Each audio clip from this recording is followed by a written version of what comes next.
Maybe there's just an ingrained societal feeling that a divorce has to be, butting heads. Right. It has to be War of the Roses, I guess.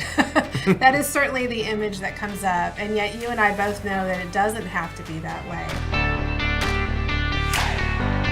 I am so excited to welcome Chris Farish, who's here joining me today. Chris is a past president of the International Academy of Collaborative Professionals, which is an international organization charged with helping families find a more constructive way to resolve disputes. He also is active in the collaborative movement here in Texas. He is the vice president of the family law section for the collaborative law of the State Bar of Texas, and also has served as a past chair of the family law section for the Dallas Bar Association. Chris is often recognized for his work in family law by his peers, being listed on some of the best known lists, such as Best Lawyers for Collaborative Law and Family Law, and also Texas Super Lawyers. Thank you, Chris, for coming to join me today to talk about collaborative divorce. Well, thanks for having me, Jennifer. I appreciate it. One of the questions I want to start off asking you is, why do you believe collaborative divorce is best for families? Well, collaborative divorce is a different process. It allows families the opportunity to really craft their own resolution. The problem with courts is the fact that you are taking what is intrinsically an emotional and personal issue involving families and children and how you're going to co-parent in the future, and you're just throwing that on the feet of a third party who's never met you and will never be involved in your family again. In all likelihood, you can have your divorce action in front of a judge, and if you ever needed to modify that, it would be a completely different judge who wouldn't know you, who's making changes to what the first judge did. This process allows families to sit down and actually talk to one another, work through their differences, and find a way to move forward. It creates more lasting and more sustainable resolution. One of the things I love about the collaborative divorce process is what you were just touching on about going to the courtroom when we're not in a collaborative case, and you're kind of airing all the dirty laundry of the family. And, you think about the lasting impact that has on couples who have to then try and co-parent with each other after they've, told the whole world how horrible they are. And of course, these days things are being broadcast on Zoom, on YouTube, so it's even more public. Yeah. And collaborative really affords the privacy for families to work out those issues without having to have everybody in your business. So, well, it's amazing the fact that families would ever want to go into a courtroom and literally engage in a zero-sum game. There's no winner, there's no loser. Everybody loses if you're in the middle of a courtroom and you're just completely disparaging someone who you're going to have to deal with for the rest of your life. I mean, there are times and there are places where court is the only way to go about it. But in general, if you're going to raise your children together for the rest of your life, there's going to be birthdays, graduations, weddings, family get-togethers, reunions, all of those things. You don't have to be best friends with your ex, but you do need to be able to coexist and co-parent. And the best way to do that is to actually try and come to a meeting of the minds and craft a resolution that's going to work for you. I couldn't agree more. A lot of people will say, okay, well, that sounds good that we're going to be able to craft a settlement, but we don't see eye to eye on anything. We can't agree on anything. How can the collaborative divorce process help us reach a resolution when it feels like that's just not a possibility? Well, the fact of the matter is, it's still going to be better than what the court can do, because you may not see eye to eye with your spouse, and you may want a divorce, and you may be fed up with dealing with their stuff, but you still know your spouse better than the judge is ever going to know your spouse. You still know your children better than the judge is ever going to know your children. And if you can put aside kind of those feelings about your spouse that you may or may not, feel all that great about, and say, you know what, we need to craft something that's going to work. You're eventually going to be able to see options that are going to fit together. Even if y'all don't agree, you're going to surround yourself with a team of 4 professionals who have immense amounts of experience in this process, who are going to say, look, here's an option, here's an option, here's an option. Y'all don't agree, but what y'all don't agree with, these options fit on both sides of that. And all of a sudden these light bulbs go off for clients, and they're like, oh my gosh, I didn't even realize that even though we don't agree, we can still agree on this working. That's one of the things I think is so brilliant about the collaborative divorce process, is the fact that it isn't dependent upon just the two of you to come up with solutions, but you actually are working with people who do this day in and day out, like you and me, right? Mm-hmm. And with a mental health professional and with a financial professional who, together the team can really help you brainstorm options and come up with different kinds of solutions. And, I think you get a much better outcome than just trying to hammer at each other and, till the weakest one concedes. Well, absolutely. I mean, in a litigation process, you hire experts, and your experts are there to forward your agenda. You hire a financial expert, and that expert creates a financial profile of businesses or tracing assets or whatever that forwards whatever your agenda is.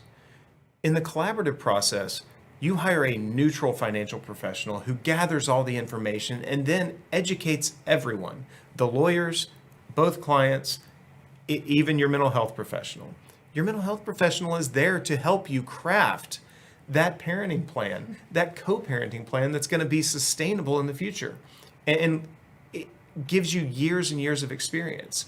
You can bring in a child specialist and give your children a voice in the room, not a vote, but a voice in the room. It's the only process where you have 4 or 5 professionals who are entirely dedicated to helping you resolve the conflict rather than helping you to escalate the conflict. So let's talk about that dedication for a moment, because one of the unique things about the collaborative divorce process is what we call the collaborative commitment, which is the professionals are actually committing to help resolve the conflict as well. And one of the pushbacks it gets, especially from other lawyers, is because if the case doesn't settle, then the parties have to fire their lawyers and start over. How do you see the collaborative commitment really helping families in this process? Well, like I said, the collaborative commitment creates that push for 4 professionals to be solely focused on resolution. Because they cannot say, hey, let's throw this all away, throw the baby out with the bathwater, and let's run to the courthouse and do whatever. It removes the sort of Damocles that hangs over any negotiations in a litigation case, which is we can just run to the courthouse if we can't agree. It's either my way or the highway. Instead, lawyers are forced to be creative. Lawyers are forced to actually use their creativity and their experience and say, you know what, this may not feel right to you, but let's see, this is something I've seen somebody else do. Does that sound like an option that would work for you? Or how about this? Or how about that? And we start bouncing all these ideas off of each other based on our experience, because we're invested in getting the family to a resolution that's going to be lasting and sustainable moving forward.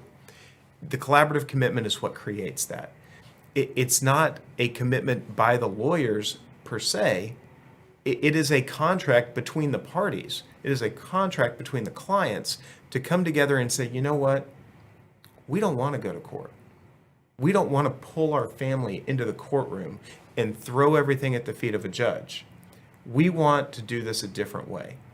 And part of doing it a different way is committing our attorneys, who we've selected because we believe they're going to represent our interests. We're going to commit them to this process.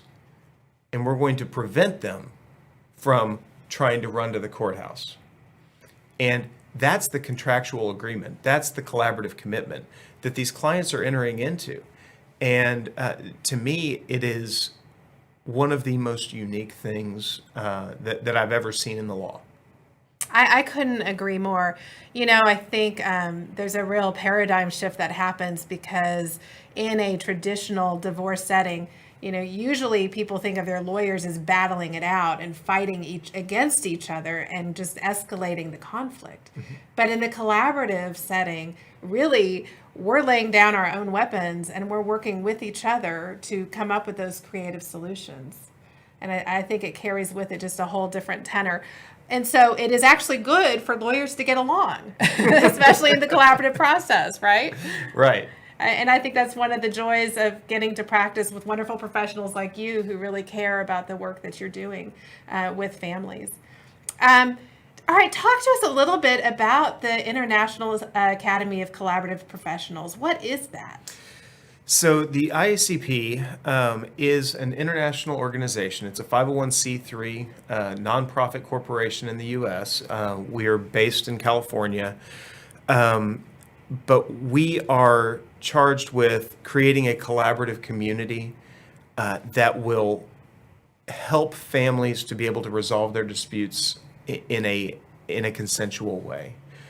We are committed to forwarding not only collaborative practice, primarily collaborative practice, but really any consensual dispute resolution model. Any way that families can come together and resolve their disputes in a way that does not involve a third-party arbiter of any sort.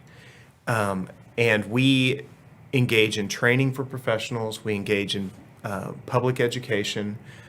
We train all over the world. As the president of the IACP, I traveled to Malaysia and presented, and Hong Kong and presented, and Sao Paulo, Brazil, and presented at an international conference there.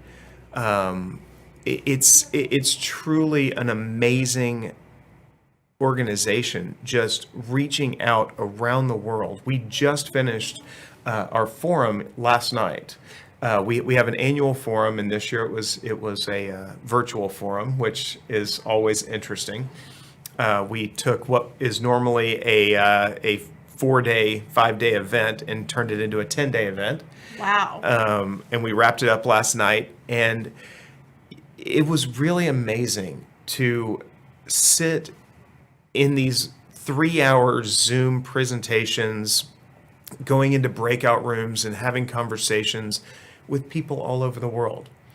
I had people from Malaysia and Hong Kong and Italy and Brazil and all of these folks in these little breakout rooms in these pre-forum institute learning situations. And it's just amazing that they all took the time to sit down and say, I want to learn more about collaborative practice. I want to learn from some of the leading practitioners in the world.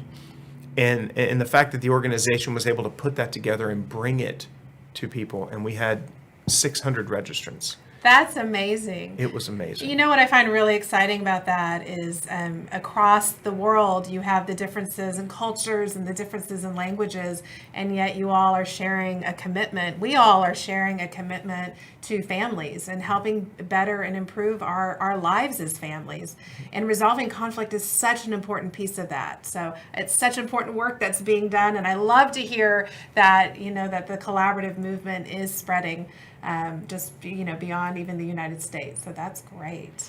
Yeah, it's really amazing. We have members of the IACP in 25 different countries, 6 of the 7 continents.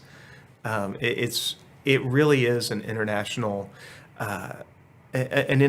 movement, and it's amazing to me when I look around Dallas and I say, why don't more people know about collaborative divorce when they've trained 1,000 practitioners in Brazil, 1,000 practitioners in the past 4 years.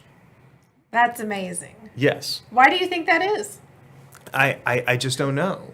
I don't know if there's a pushback against the idea of collaborative divorce. Maybe there's just an ingrained societal feeling that a divorce has to be, butting heads. Right. It has to be War of the Roses, I guess. That is certainly the image that comes up. And yet you and I both know that it doesn't have to be that way. And we know that when families are able to transition through the divorce process in a constructive manner, that, life goes on and it's okay. And the children are not only okay, but they're great because, the parents are able to bring the best of their parenting skills to the table. And so when we get to see that, over and over again, it affirms how important it is. How did you first learn about collaborative practice? I'm pretty fortunate in the fact that I practiced law with my mother and my stepfather, which means that I had a lot more freedom than your average associate would to kind of explore different things. And they had both been trained. And so I heard about it. I was like, that sounds like something that I'd like to do. So I went and took a training. I believe that you were actually working in the office because Janet Brumley did my first training, and so I was probably in your office at the time. She's a great trainer. I'm very thankful to her for her training. But so I went to go check it out, and I was like, you know what, this fits. This fits with what my ideas of what this work should be.